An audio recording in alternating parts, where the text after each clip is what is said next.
just eat 2 bags of chips? 1 plus 1. Yes, I ate 2 bags. Dude, do you know how bad it is for you?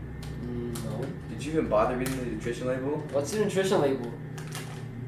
See, most people, like my friend here, don't know how to read nutrition label. They don't even know what one is.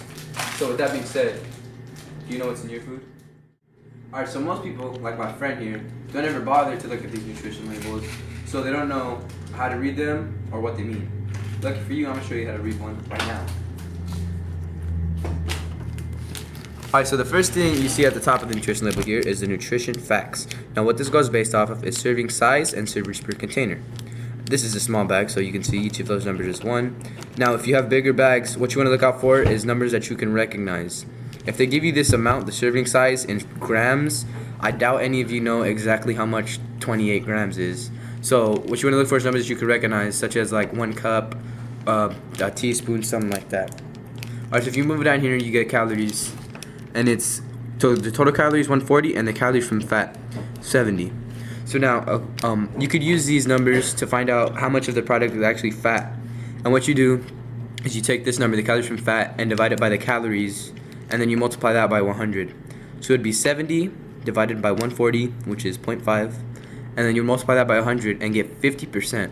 So 50% of one serving of this is actually just fat. And if you think about it, that's bad. It's like you're eating half fat and just half like garbage, right? So now if you move down here, these total fat, cholesterol, and sodium, this is what's called the big 3 in this section right here. The main thing you need to know about these 3 is that you want to keep these numbers sort of lower. And the vitamins right here, most people don't look at this section, but this is the section that you want to keep up. If you go over your daily value by just a little bit, it's fine because it's things that you need. And also an interesting fact about the percent daily value right here, what you want to look for is 5% or less is too little, like it's not enough of what you need, and 20% or more is too high. So you want to look out for those numbers, and that's basically how to read the food label. So now we're going to talk about the different labels farmers can have.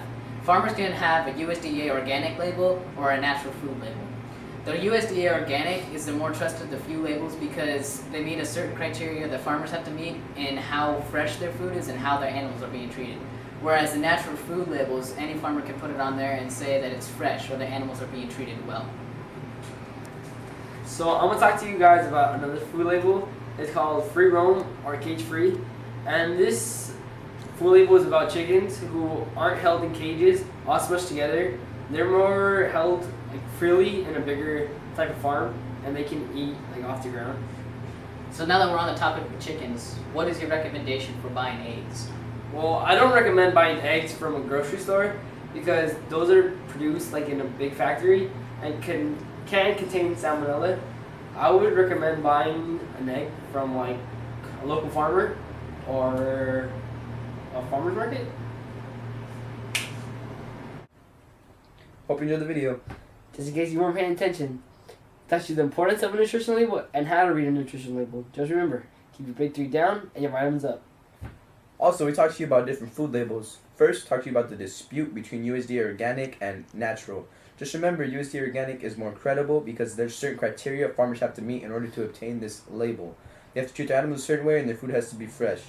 Now, do you remember that natural or things like whole grain isn't so credible because any farmer can just slap it on their products and say that and pass off their food as farm fresh or natural. We also talked to you about the cage-free free roam label. This has to do with chickens. This means the chickens are kept in a more open space. It may not be the whole farm, but it's a not so confined space where they're able to walk around and eat freely. And that's it. So once again, I'm gonna pose a question. So, do you know what's in your food? Krispy Kreme.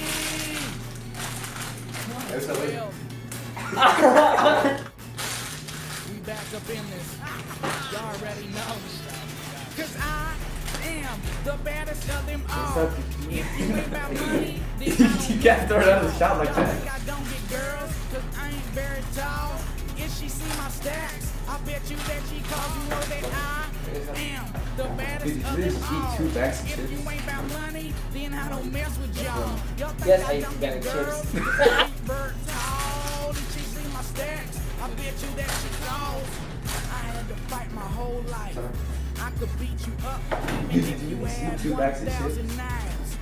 Even Even if you had infinity knives, I could punch you up into the I just got up on this side. If you sleep with the nightlight. It's not as credible because anybody can just slap down on their package and say that their food is, fresh. Anybody can just slap down on their package. Anybody can just slap down on their package. Just slap down on their package. Just slap down on their package. Just slap down on their package. Just slap down on their package. Just slap down on their package and say that their food is, fresh. Just in case you weren't paying attention. Yeah. So now we're going to talk about the different labels farmers can have. They can either have a USDA organic label or a natural foods label. The USDA organic is the more trusted of the few because the